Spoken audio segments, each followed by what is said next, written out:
হয়েছে। নিষিদ্ধ আওয়ামী লীগ ও ছাত্রলীগের কর্মীরা এই হামলা চালিয়েছে বলে জানা গেছে।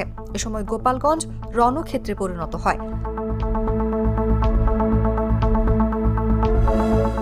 পরিস্থিতি নিয়ন্ত্রণে পুলিশ ও সেনাবাহিনী গুলি চালিয়েছে। এ সময় পুলিশ ও সেনাবাহিনীর গাড়িতেও হামলা চালিয়েছে। বুধবার দুপুর 2:45টার দিকে এই ঘটনা ঘটে। শেষ খবর পাওয়া পর্যন্ত হামলাকারীদের সঙ্গে পুলিশের ধাওয়া পাল্টা ধাওয়া চলছে। এর আগে বুধবার দুপুর 1:35 দিকে গোপালগঞ্জ শহরের পৌর পার্ক এলাকায় আয়োজিত এনসিপির সমাবেশের মঞ্চেও এই হামলা চালানো হয়। সমাবেশের মঞ্চে থাকা সাউন্ড বক্স, মাইক, চেয়ার ভাঙচুর সহ উপস্থিত এনসিপির নেতাকর্মীদের উপর হামলা করা হয়। এরপর হামলা ভাঙচুরের মধ্যেই গোপালগঞ্জের সমাবেশ মঞ্চে উপস্থিত হন জাতীয় এনসিপির কেন্দ্রীয় নেতারা।